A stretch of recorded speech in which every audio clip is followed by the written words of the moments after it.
Here's my story of my heart failure and enlarged heart and irregular heartbeat. It all started earlier this year in 2018 and progressed, getting worse and worse. And unfortunately, I was being dumb and ignoring all the warning signs, finally until my stomach greatly bloated up and my legs had edema in them, along with my upper chest. And it got to the point where I'd be driving home and having a hard time staying awake, always fatigued all the time, and finally came down on March 20th, 2018. Driving home, ended up just about 5 miles away from home, and I blacked out and knocked the mirror off my car by hitting a mailbox, and the mirror came back through the open window, smacked me in the side of the face with the glass part of the mirror. That woke me up, jerked the wheel, and that, scared me pretty bad. Got home, my best friend talked to my boss, and they agreed that day I should go and to the emergency and get checked out and find out what's going on. So I went to the urgent care. They ended up doing blood tests, took my blood pressure. My blood pressure was over 200. They ended up taking a chest x-ray, seeing fluid up in my upper chest, around my lungs and my heart. So they ended up giving me aspirin, 325 milligrams, and said you needed to go to the ER. So I ended up going down to the ER. My mom took me, and when I got down to the ER, checked in, waited for about a half hour, ended up getting in, took my vitals. It was still over 200. They started an IV pick in my arm, took blood, and then went into the actual room at the emergency. Ended up getting seen, and after getting seen, the doctor, they did an EKG, then they did chest x-rays again. Doctor came back after a few minutes and basically sat there and said that I had fluids in my legs and up around my heart and the lungs. Said my heart was enlarged, had an irregular heart rate. So they said I had to be admitted to get rid of all that excess fluid. And one of the hardest choices I had to make in my life.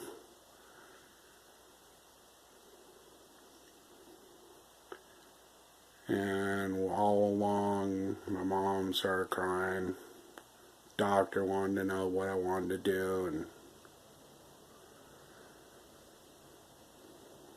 and you know, there was only one choice I had: get admitted. So on March 20th, got admitted to the hospital, and 11 days later, on March 31st, 2018,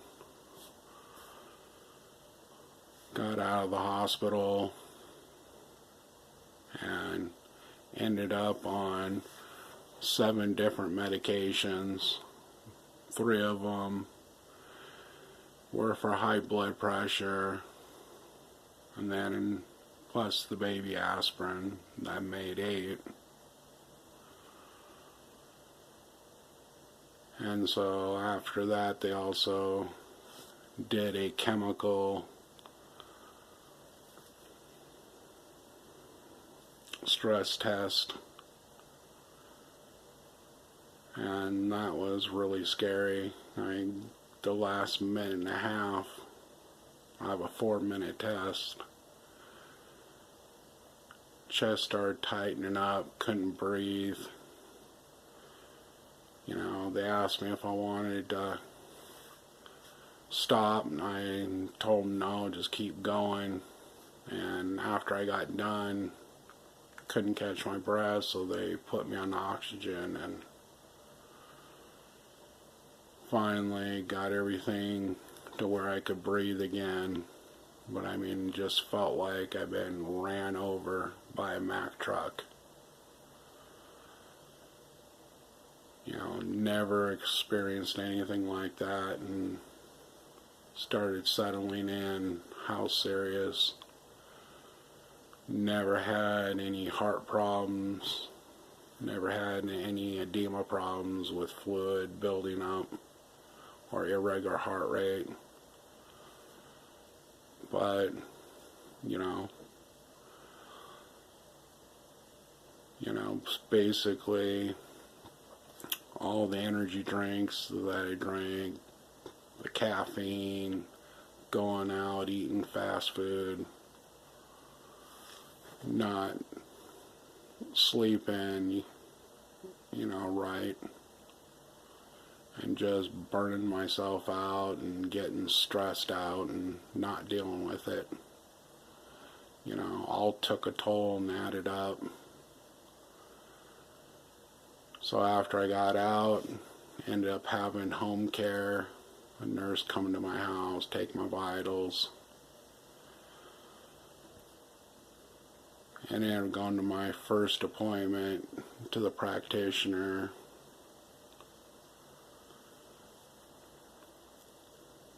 And basically didn't listen, kept telling them I was always fatigued. And anytime I exercised, because they wanted me to start exercising, they said walking, I would just get worn out. I wouldn't even feel no chest pains, no shortness of breath. I'd just be exhausted.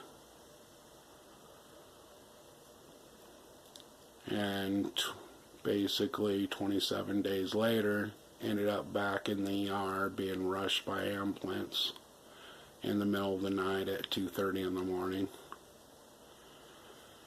And basically, once again, had fluid buildup. Wasn't this bad this time. Ended up staying the night there.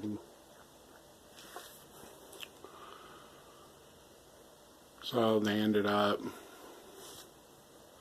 basically doing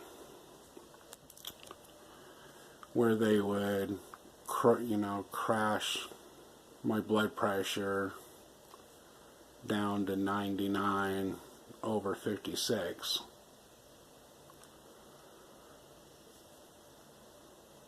Which I don't understand why the hospital doctor there did that.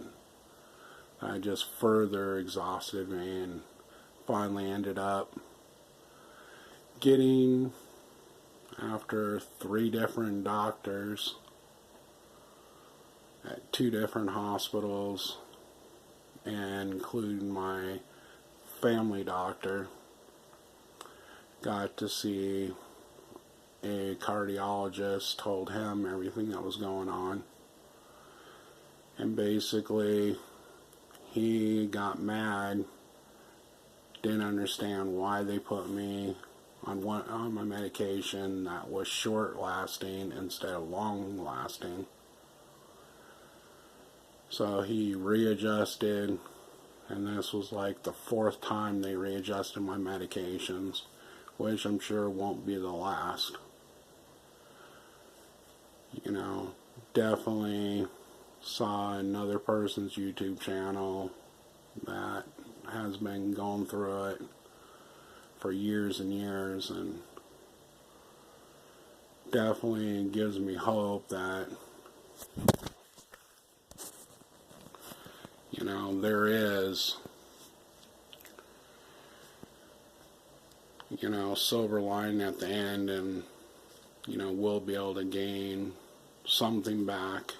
And right now, since March 20th,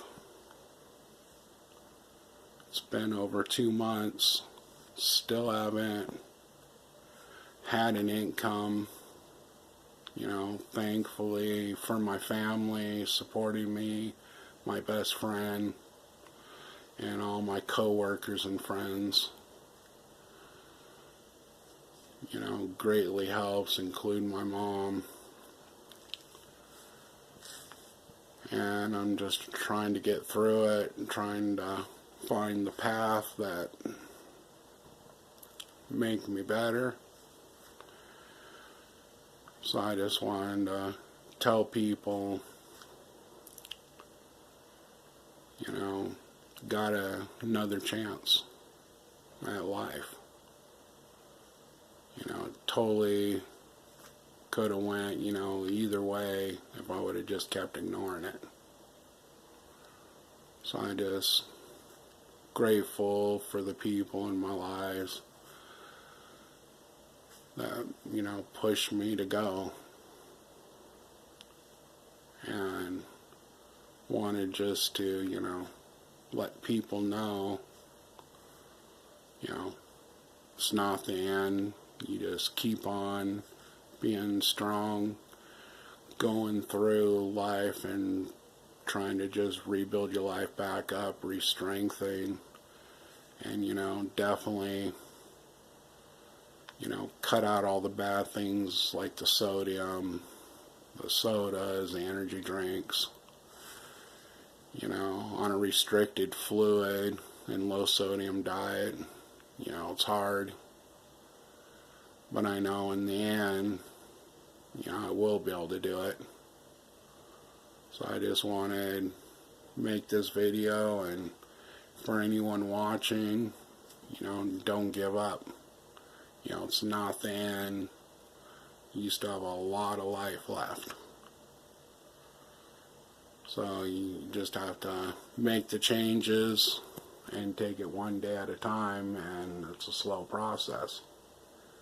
And you're going to have your ups and downs. You know, I still fatigue most of the time. You know, just, you know, going, walking back and forth from the car to my doctor's appointment, back to the car. You know, end up getting home and end up just as tired. You know, the only good thing is, you know, slowly making progress. So I'm just going to take it one bit at a time and, you know, see how it goes. And just keep seeing the doctors and keep, you know, doing what I'm supposed to be doing. So next time when I, you know, have another update, I'll post another video. But I just wanted to get this out and really mainly, just to, accept it and be able to, tell other people, just like, the person's video that I saw on YouTube, gave me, a lot of hope that, there are good things that are going to come. I just have to get through the rough patches and make those life changes and slowly just keep getting better. So this is all for now. This is my story of my heart failure, my enlarged heart, and irregular heart rate. So hopefully this helps anyone that watches this video, or maybe they know someone. So talk to you later, and have a good night.